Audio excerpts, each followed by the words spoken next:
My topic is why go native plants. But before that, I have three simple, very easy questions for you. So, mapa-perfect nyo to. What is our national tree? Oh, good. This is how it looks like when it's in full bloom. Yellow yung flower. Next, national leaf? Oh, isa na lang. Isa pa. What is our national flower? Sampagita! Okay, so sampagita. But do you know where sampagita comes from? Ayun, doon tayo nagkakatalo. Sampagita comes from India.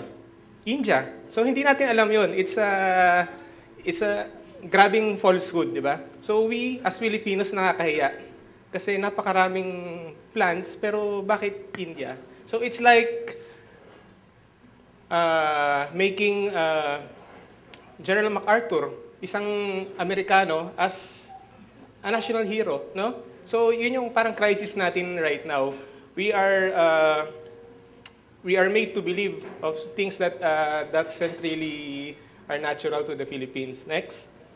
So, why native? Okay? So, i-define lang natin clearly. Native, indigenous, naturally occurring. So, ito yung mga plants na walang nagdala na foreigner dito sa Pilipinas. So, even before the Spaniards come, they're already here. Exotics, these are introduced. So, whether the Spaniards introduce it, the Americans, Japanese is introduced. So, exotics. Endemic, ito yung mas limited. These are confined to very limited areas, provinces, regions. So, hindi yun ang topic natin. Native and exotic versus. Next. So, you must be familiar with the following trees. Acacia. Yung buong akad, so acacia yun. Mahogany, Jamelina, fire tree, ipil-ipil, shower, eucalyptus. Next. How about the following fruiting trees which all of us eat? Mango, avocado, aratilis, makopa, bayabas, star apple, coffee from Starbucks, cacao, chocolate. Next. Bongavilla, Gumamela, Lantana, San Francisco, Cattleya, Euphorbia, Birds of Paradise. Lahat sila ay exotic. So, parang, siguro, right now, you must be wondering, siguro, ano pa ba yung mga alam natin na truly Filipino? So, next. So this is a typical mahogany forest. So it's a planted forest. As you can see, it looks pathetic, no? So it has only one purpose. Parang siya, parang poultry na mga manok, di ba? Parang napaka-lonely, very naive. It has the sole purpose para katayin, para maging lumber. As you can see, walang nabubuhay sa ilalim. So that's yun ang effect ng mga exotic trees sa native na habitat. Please. So why are we so scared? Because there's only 3% of the old-growth forest left in the Philippines. 3%. How many Filipinos are we? Almost 97, closing to 1 billion. So 3% already includes the mga national parks. Mount Apo, Mount Banahaw, Mount Pulag, etc., etc. 3% na lang siya. So, pero matindi ang requirement natin ng BUD, no? So, in 20 years time, baka magkaroon na ng gig talk dito. So, yung magsasalita dito, baka sabihin, last 2012, yung speaker doon sinabi niya, we had 3% old-growth forest left. But after that, ano na mangyayari? Sabihin niya, 0. So, kakawawa tayo. We're a very difficult situation. Next. So, ito yung medyo bird's eye view figure ng Philippines plants.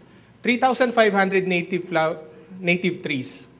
1,100 ferns, 1,300 orchids. All in all, it's around 14,000 species. Next.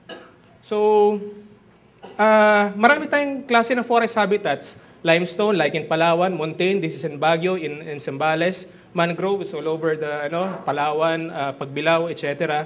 Beach forest, it's also a different kind of forest. Next. Lowland forest, this is where the timber comes from. Practically, almost wala na siya. Ultramafic or ultra-basic, this is the areas which are currently being mined right now. Sibuyan, Zambales, Surigao, etc. Mossy forest, ito na yung mga higher altitudes. So,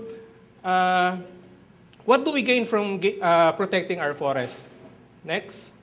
So, we have two very basic purpose. One is yung ecological purpose. Not all of us is malapit sa mga gubat or yung sa mga national forest, pero papakita ko sa inyo kung ano yung effect nun. Please. This is the Sierra Madre Mountains. So it is the largest forest block in the Philippines. So it stretches from Cagayan, Aurora, Quezon, Laguna, up all the way down to Antipolo. So as you can see, it has very clear water. Malinis siya. Nung pumunta kami doon nung last April, yung tinatapakan namin, yun din ang iniinom namin. Ganun siya kalinis. Pero ano effect niya sa Metro Manila? That's where our water comes from. Sabi nga nila, tropical rainforest. Even on summer, meron siyang ulan. So it keeps on reviving yung cycle na yun, paulit-ulit lang siya. Next. This one is Ipo Dam. From Sierra Madre, the water goes down to Angat Umiray and then Ipo Dam until it goes to La Mesa Dam. This is a typical site in Ipo Dam. So ganyan ang itsura niya on between 4, 5, 6 o'clock in the morning. So as you can see, the forest is covered with mist. Before, nung bata pa ako, dito sa Quezon City, meron pang mist eh. So yan yung mga nagbubutil-butil na na tubig dun sa leaves, no? So itong mga butil na to, syempre towards the afternoon umiinit, bumabagsak din siya. Sa sobrang dami na bumabagsak na yan, mag-iipon-ipon until mag-form siya ng streams, until mag-form ng papunta siya going towards the river. So yun ang revival ng So kung meron tayong healthy na forest, merong clean air, clean water, and then good biodiversity. Next. Of course, biodiversity, these are bats from Subic. Ito yung largest bats in the Philippines or probably in the world. Nagnanest siya sa Kupang or Parkia Timoriana. Next. Ano to? Mukha siyang painting, di ba? But this is an aerial view 2 days after the Super Typhoon, international name Megi, Super Typhoon 1, which hit Sierra Madre last November 2010. So, may kita nyo, itong malaking area to, lahat bumagsak yung puno. This is facing the east side or the Pacific Ocean. Ito namang green, that's facing San Mariano in Isabela. So ano ibig sabihin nito? Even on healthy forest, nangyayari pala na nasisira sila. Pero, yung ano pala nito, by the way, 235 kilometers per hour. So ito isa sa pinakamalakas na bagyo na nag-hit sa buong Pilipinas. Pero, 35 lang ang namatay sa Isabela compared sa Sendong. So ibig sabihin nun, sinacrifice ng buhay niya, yung forest, for the people. Doon sa bandang east side, which is Palanan, almost wasak yung buong forest. Lahat ng mga tao doon nawasak ang bahay. Pero doon sa San Mariano, which is western side, nabuhay pa siya. Konti lang yung namatay at konti lang yung mga ari-arian na naman nasira. So yun yung for natural disasters, it can protect people. Next. This is aerial view. Next. How about this? This is Adita or the Alstonia scolaris. The tree that saved 36 lives during Typhoon Ondoy. Mayaman, mahirap, may pinag-aralan, lahat na apektuhan during the Typhoon Ondoy. But this tree, this one is growing naturally in Quezon City. It saved 36 lives. Ang nangyari nung nagkabaha-baha na umakyat yung mga tao doon and then it provided shelter for them. So that's Alstonia scolaris. Next. So punta na tayo ngayon towards the ethnobotany or the economic botany side. So, ano ba yung ethnobotany? Kasi yung first part, pinaliwanag ko sa inyo kung ano yung mga benefits ng mga tao na nabubuhay na malapit sa mga forest. But this time, ito yung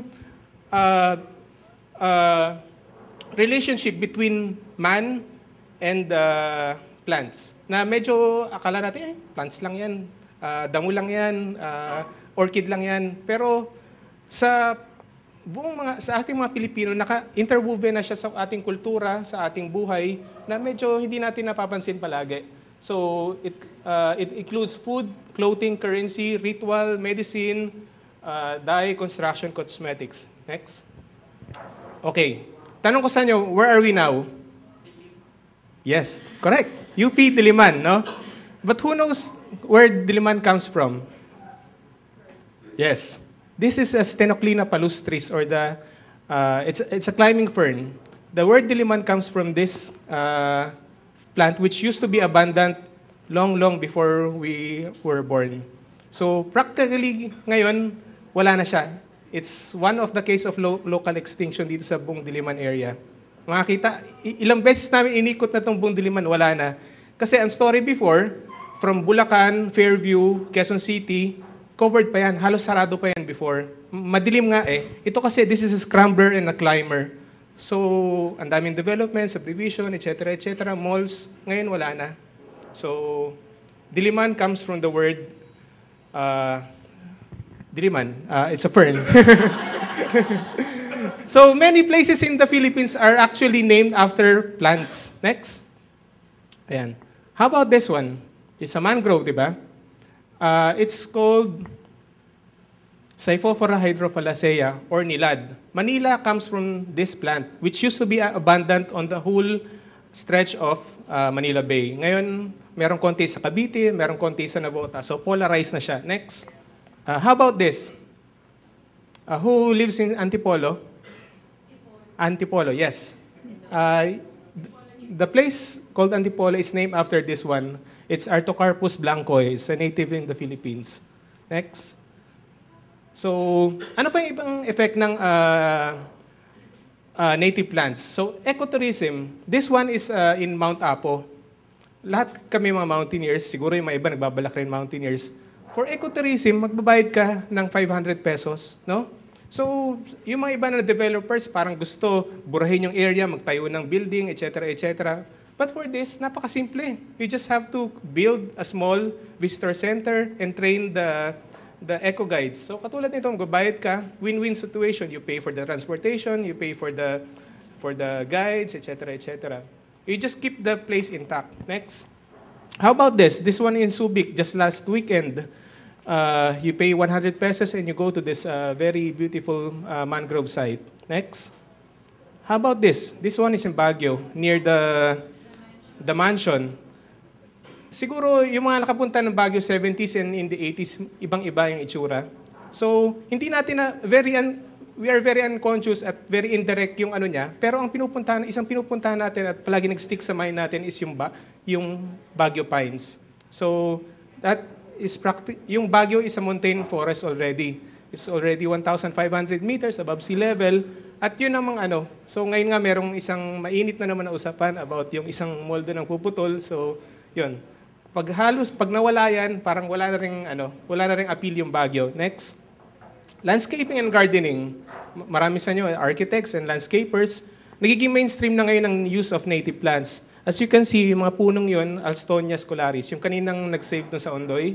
So it's now becoming mainstream. Next. How about for gardening and for exhibits? Yun. Ito, one of the faculty members here in College of Architecture, siya nag-design pure native. Next. This one is waling-waling. Yan yung waling endemic. Next. Strongylogodon macrobotris, jade vine. Next. Kalyos for bonsai. Pungapong. Next. Pitcher plants. Next. For construction, bahay kubo. Gawa sa kawayan, sa nipa, etc. Next. That is sanahaw. Next. Dao. Yan ang wow, di ba? So, merong historical value itong daong to. Sabi nila, during the Spanish time, yung mga katipunero, this served as the parang watchtower. So imagine, noong panahon na yon, watchtower na ganyan nakalaki, mag-plus ka ng ilang 100 years. Ganong katanda yung punong yan. So yung sinasabi ko kaninang old growth forest, ganitong itsura ng mga puno niya. Practically, ubos na siya sa Philippines. Next. This one is lawaan. So kung nag-order kayo ng plywood every day or sa construction, this is a 100-year-old lawaan. May may marker yan sa Mount Makiling. Magtanim ka ngayon 2012, after 2100, yun. Ganyan siya kalaki. Mahina ako sa math, sorry. So, handicrafts for nito. Ito yung nito na in-export natin for basket. It comes from a fern, a climbing fern. Next. Tambo or walis tambo. It comes from graminae. Damo. Next. Ano to? Banana, di ba? Mukha. Pero yan yung tinatawag na... Oops. Ano tawag dito? Oh. Abaca. Manila hemp. Yes. Next. Pandan. Akala natin pandan is kinakain, pero pandan, ginagawa siya yung banig, yung hats, etc. Next. Ayan, yung ratan na ino-over-export na natin, yan yun, matinik. Sa mountaineering community, yan yung teka-teka. Next. Folklore. Karamihan na natitira ngayon sa mga open areas is mga balite dahil may papaniniwala ang mga tao na may masamang spirito. So sana nga lahat paniwalaan nila na pag pumutol, di ba? Para hindi na maputol. So, but it's not true. Yung Palm Sunday, we use the pitugo leaves for yung sa palm ceremonies. Next. For literature, mulave, like na mulave. Siguro nanggaling na lahat tayo dyan. Next. Food, Diplegium esculentum or bako. Next. Dilenya, ito yung katmon, ginagamit for sinigang. This is mabolo or kamagong, ginagamit rin for fruit. Next. Wine and vinegar, sukang paumbong and tuba comes from this one.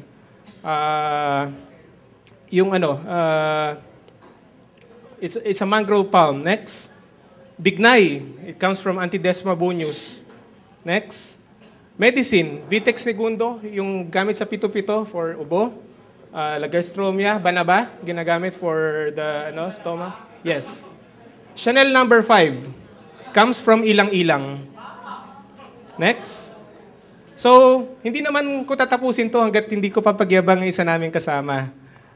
His name is Leonard Ko, batch 78, second batch siya ng UPM. Three plants were named after him. Please. Mycaranthus leonardoi is an endemic orchid from Cagayan. Next. Rafflesia leonardi, named after him. And Gonfandra koi. It's a small tree, also named after him by Melanie Shori. Next. And why do we need to value native plants? Of course, they are beautiful. Maganda naman, yung waling-waling, jade vine, etc. They are part of our natural heritage. Imaginein mo, i-flat natin yung Mayon Volcano, yung Chocolate Hills, di ba? Parang wala nang sense yung buhay natin. Ecological service, na banggit ko na kanina, ethnobotanical services, yung strong links ng plants and the plants to promote patriotism. So, Pilipino tayo, kailangan Philippine plants din. Next. Ito yung yung buong gig talk process. I would liken it sa Facebook. Siguro lahat naman tayo may Facebook account. So, may 3 buttons dyan. Like, I hope you like yung mga sinasabi namin dito. Comment, sana naman positive yung comments nyo. At most importantly, i-share nyo. Kung ano man yung na-pick up nyo dito, dapat mag-interpret, yung interpretation niya sa ground, yun ang mangyari. And action plans natin, everything starts with the appreciation of native plants. Protect and conserve our native forest habitats, utilize our native plants wisely and consciously, and of course, share your knowledge. Yun ang pinaka-importante. Sabi nga sa amin ni Sir Leonard, you cannot protect what you don't understand. Next. Thank you at mabuhay ang UP Mountaineers.